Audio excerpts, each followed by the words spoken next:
ഭക്ഷണം ഇഷ്ടമില്ലാത്ത ഏത് മലയാളിയല്ല അല്ലേ? അതുകൊണ്ട് തന്നെ ഇന്ന് നമ്മൾ ഉണ്ടാക്കാൻ പോകുന്നത് കായ്പൊയ്ക്കും ചീരകഞ്ഞിയും. പിന്നെ നോമ്പും കൂടിയല്ലേ, കുറച്ച് ഹെൽത്തി ഫുഡും കൂടി ഇരിക്കട്ടെ.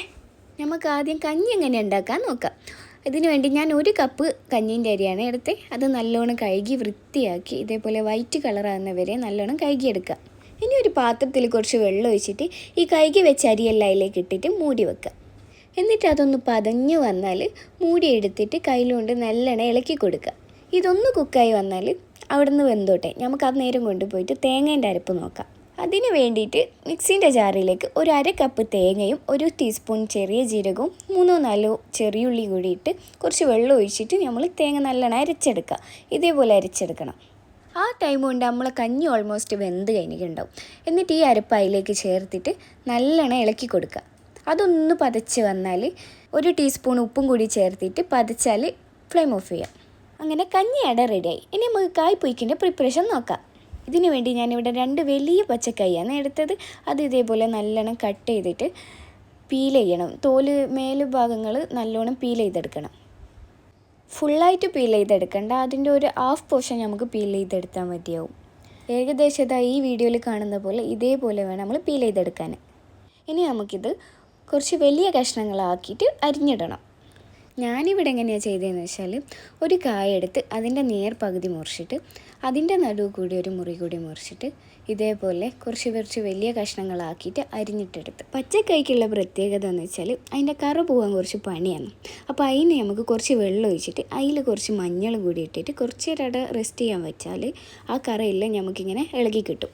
ഇനി ഇതിന് വേണ്ടിയിട്ടുള്ള തേങ്ങേൻ്റെ അരപ്പ് നോക്കാം. 1 കപ്പ് തേങ്ങയും 3-4 വെളുത്തുള്ളിയും 3-4 ചെറിയുള്ളിയും 5-6 പച്ചമുളകും പിഞ്ച് മഞ്ഞളും 1 ടീസ്പൂൺ പെരിഞ്ചീരകവും കൂടി നല്ലോണം മിക്സിയിൽ അരിച്ചെടുക്കുക. ആവശ്യത്തിനുള്ള വെള്ളം ആഡ് ചെയ്യാൻ മറന്നു വെറുതെ. എന്നിട്ട് ഇതേപോലെ പേസ്റ്റാക്കി എടുക്കുക. ഇനി നമ്മളവിടെ മാറ്റി വെച്ച പച്ചക്കായ എടുത്തിട്ട് നല്ലോണം കൈ കൊണ്ട് തിരുമ്പി കറകളെല്ലാം പോക്കിയിട്ട് നല്ല വൃത്തിയാക്കി കഴുകിയിട്ട് കുക്കറിലേക്ക് ഇട്ട് കൊടുക്കുക. ഇനി അതിലേക്ക് 1/2 ടീസ്പൂൺ മഞ്ഞൾപ്പൊടിയും എരിവ് ആവശ്യമാണെങ്കിൽ 1/2 ടീസ്പൂൺ മുളക് പൊടിയും 1/2 ടീസ്പൂൺ ഉപ്പും കൂടിയും ചേർത്തിട്ട് വെള്ളം ഒഴിച്ചിട്ട് 3 വിസിലിൽ വേവിച്ചെടുക്കുക. ആ കായ അവിടെ നിന്ന് വേവട്ടെ. ഇനി ആ സമയം കൊണ്ട് നമുക്ക് അതിലേക്ക് ഇടാനുള്ള മീൻ റെഡിയാക്കി എടുക്കാം.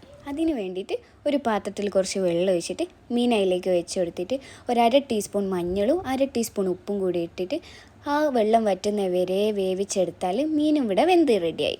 ഇനി ഒരു ഫോർക്ക് വെച്ചിട്ടോ അല്ലെങ്കിൽ കൈ കൊണ്ടോ നിങ്ങളേൽ പോലെ മീനിൻ്റെ മുള്ളെല്ലാം നല്ലോണം റിമൂവ് ചെയ്തെടുക്കണം. ഫോർക്ക് കൊണ്ട് ശരിക്കും മുള്ള് റിമൂവ് ചെയ്തെടുക്കാൻ പറ്റുമെന്ന് എനിക്ക് തോന്നുന്നില്ല. അതുകൊണ്ട് കൈ യൂസ് ചെയ്യുന്നതായിരിക്കും ഏറ്റവും ബെറ്റർ. ഞാൻ അവസാനം കൈ തന്നെ യൂസ് ചെയ്യേണ്ടി വന്നേക്കും. ഇനി നമ്മൾ ഈ ഫോർക്ക് കൊണ്ട് നല്ലോണം ചിക്കി കൊടുത്തിട്ട് മാറ്റി വെക്കുക. ഇനി നമ്മൾ ഇത് അടുപ്പത്തുള്ള കായലേക്ക് ആഡ് ചെയ്യണം. അതിന് മുന്നേ നമ്മളെ കായ വെന്തൊക്കില്ലോ നമ്മളൊന്ന് നോക്കണമല്ലോ.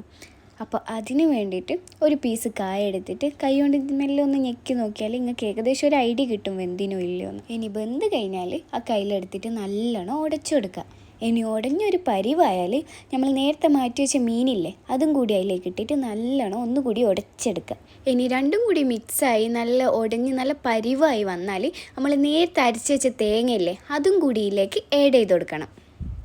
അതിൻ്റെ കൂടെ കുറച്ച് വെള്ളവും കൂടിയും ചേർത്തിട്ട് ഒരു കുഴമ്പ് രൂപത്തിലാക്കിയിട്ട് എടുക്കണം നമുക്കിത്. ഇനി ഇത് ചെറിയ ഫ്ലെയിമിൽ ഇട്ടിട്ട് തേങ്ങയും അതും കൂടി ഒന്ന് സെറ്റായി വരട്ടെ. ഇനി അഥവാ വെള്ളം ആവശ്യമാണെന്ന് ഇനി നിങ്ങൾക്ക് തോന്നുകയാണെങ്കിൽ കുറച്ചും കൂടി വെള്ളം അതിലേക്ക് എടുത്ത് കൊടുക്കണം. ഇത് ശരിക്കും നല്ല തിക്കായിട്ടുള്ള കൺസിസ്റ്റൻസിയിലാണ് നമുക്ക് ആക്കിയെടുക്കേണ്ടത്. ഇനി ഉപ്പിൻ്റെ പരിവ് എങ്ങനെയാണെന്ന് നോക്കിയിട്ട് നമുക്ക് ആവശ്യമാണെങ്കിൽ കുറച്ചും കൂടി ഉപ്പ് അതിലേക്ക് ആഡ് ചെയ്ത് കൊടുക്കാം. ഓൾമോസ്റ്റ് നമ്മളെ പരിപാടി കഴിയാറായി. ഇനി അതിലേക്ക് കുറച്ച് കറിവേപ്പിലയും കുറച്ച് മല്ലിച്ചപ്പും കൂടി ഇട്ടിട്ട് നല്ലോണം തിളപ്പിച്ചെടുത്താൽ നമ്മളെ കായ്പൊയ്ക്ക് ഇവിടെ റെഡിയായി. ഇനി നോമ്പെല്ലാം തുറന്ന് തെറാവീസ്കാരെല്ലാം കഴിഞ്ഞ് എല്ലാവരും കൂടി ഇരുന്ന് ഈ കായ്പൊയ്ക്കും കഞ്ഞിയെല്ലാം തിന്ന് 2 സൊറയെല്ലാം പറഞ്ഞെങ്കിൽ തിന്ന് തന്നെ. അപ്പോൾ വീഡിയോ ഇഷ്ടപ്പെട്ടാൽ ലൈക്ക് ചെയ്യുക, ഷെയർ ചെയ്യുക, സബ്സ്ക്രൈബ് ചെയ്യുക. അപ്പോൾ ഞാൻ അടുത്തൊരു റെസിപ്പി തപ്പി പിടിച്ചിട്ട് പുതിയൊരു വീഡിയോ ആയിട്ട് നാളെ കാണാം. അപ്പോൾ ഇന്ന് നിങ്ങൾ കായ്പൊയ്ക്കും കഞ്ഞിയൊക്കെ കുടിച്ച് റെസ്റ്റ് എടുക്കും. അപ്പോൾ okay, bye bye from Khoya's recipe.